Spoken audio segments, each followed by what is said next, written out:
बेशक blue whales animal kingdom में आने वाली सबसे बड़ी जिंदा चीज है, लेकिन ये इवॉल्व इंडिया और पाकिस्तान में पाए जाने वाले एक डॉग के जितने क्रिएचर से हुई थी। वल कैसे ये जमीन में चलने वाला क्रिएचर जो सिर्फ खाने की तलाश में निकला था, उसे एवोल्यूशन ने समंदरों का बादशाह बना दिया। और हाँ, क्या ये एवोल्यूशन ठीक भी है, जानेंगे इस वीडियो में।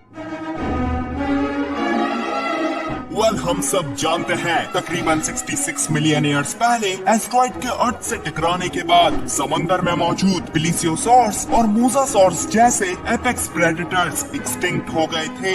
इसलिए समंदर में एपेक्स प्रेडेटर की नीश खाली हो गई थी।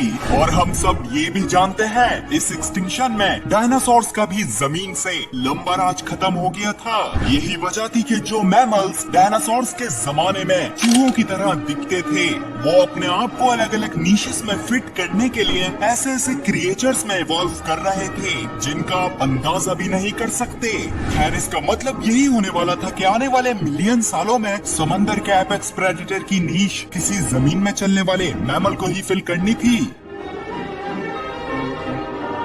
अराउंड 55 मिलियन ईयर्स पहले जब इंडिया और थोड़ा बहुत पाकिस्तान पानी में तैर रहे थे, तो वहाँ एक डियर से रिजेंबल करने वाला एनिमल अपने आप को डाइवर्ज करने का फैसला कर लेता है और यूं ये कॉमन एंसेस्टर बनकर ब्रांच होगा एंथ्राकोथेराइडी फैमिली में इवॉल्व होने के लिए, जिनसे आगे जाके हिप्पोपोटामस आएंगे और दूसरी इसकी ब्रांच से आर्कियोसीड्स इवॉल्व होंगे, जिनसे आगे जाके सिटेशियंस यानी व्हेल्स और डॉल्फिन्स आएंगे। वैसे अंदाजा तो लगा लिया होगा, समंदर में जो आज डॉल्फिन्स और व्हेल्स घूम रही हैं, इनके क्लोजेस्ट रिलेटिव्स हिप्पोपोटामस ही हैं।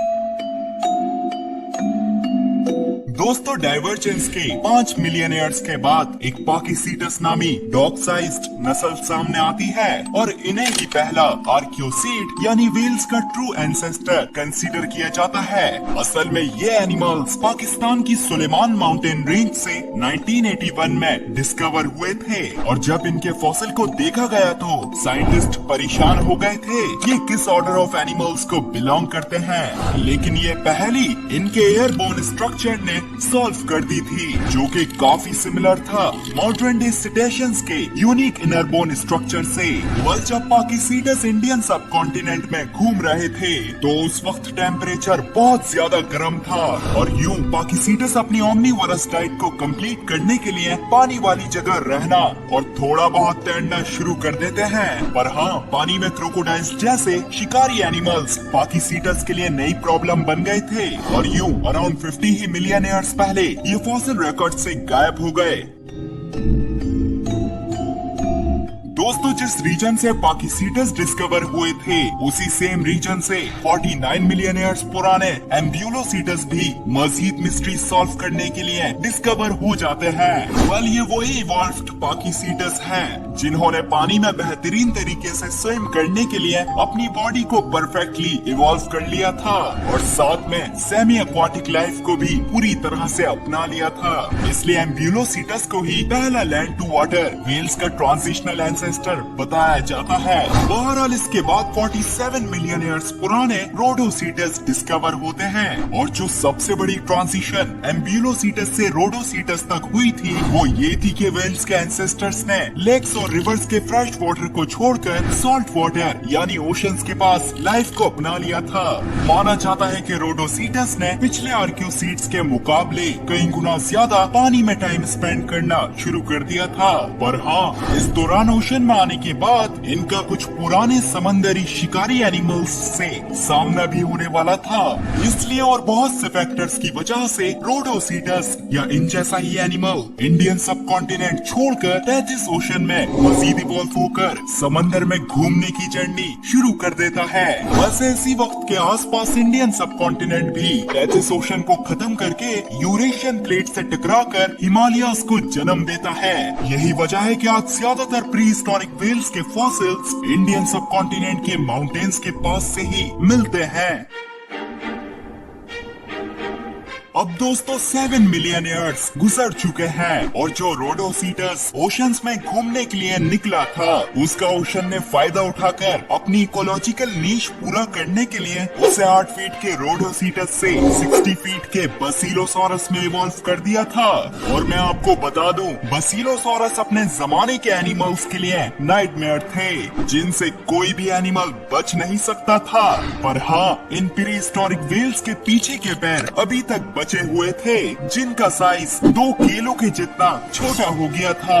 बहरहाल उसी दौरान ओशन में बसीलोसॉरस की ही फैमिली को बिलोंग करने वाले डोरोडॉन भी घूम रहे थे और 34 मिलियन ईयर्स पहले डोरोडॉन जैसा ही एनिमल कॉमन एंसेस्टर बनकर ब्रांच होता है टूथ वेल्स और बलीन वेल्स के एंसेस्टर्स में। बलीन वेल्स ब्लू और हम्पबैक जैसी वेल्स को बोलते हैं जो फिल्टर्स का इस्तेमाल करती हैं अपने शिकार को खाने के लिए। वहीं टूथ वेल्स डॉल्फिन और स्पर्म वेल्स को कहते हैं जो दांत इस्तेमाल करती हैं खाने के लिए।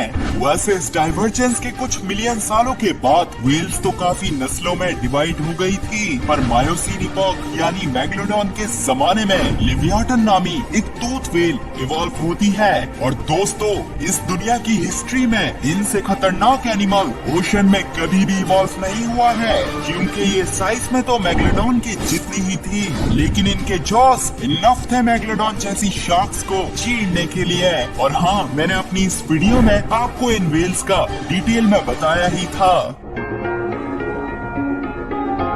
दोस्तों, मॉडर्न डे में ब्लू व्हेल्स जिनके पास लार्जेस्ट एनिमल होने का रिकॉर्ड है, ये कुछ ही मिलियन ईयर्स पहले इवॉल्व हुई है। जी हाँ, अराउंड 3 मिलियन ईयर्स पहले आइस एज शुरू होने के आसपास इनकी डाइट प्लैंकटन हद से ज्यादा ओशंस में बढ़ गई थी। इसलिए खाना ज्यादा होने और बहुत से इकोलॉजिकल प्रेशर्स की वजह से बलीन वेल्स जहाँ 30 फीट के आसपास हुआ करती थी वो 109 फीट की ब्लू वेल्स में इवॉल्व होके सामने आई। ये साइज बराबर है 60 टोयोटा फॉर्च्यूनर और 24 पाकी सीटस के। साथ में ब्लू वेल का वजन 40 एलिफेंट्स के जितना होता है। इसलिए तो ना आसमान में कोई क्रिएचर ऐसा आया, ना ही जमीन में जो इनका रिकॉर्ड तोड़ सके। लेकिन हाँ, समंदर में वेकिटा जैसी टॉप के जितनी स्मॉलेस्ट सिटेशंस भी पाई जाती हैं, जो दुख के साथ इंसानों की वजह से सिर्फ 10 से भी कम बची है। वेल्चुरुल अपने जमाने में समंदर में मोसासॉर्स, मैग्लोडॉन और लिवियाटन निभाया करती थी, वो आज समंदर में ऑर्का नामी स्कूल बस के जितनी डॉल्फिन्स या जिन्हें किलर वेल्स भी कहा जाता है वो निभा रही हैं। और यही आजकल के ओशन की एपेक्स प्रेडेटर्स हैं जिनका कोई भी एनिमल शिकार नहीं कर सकता।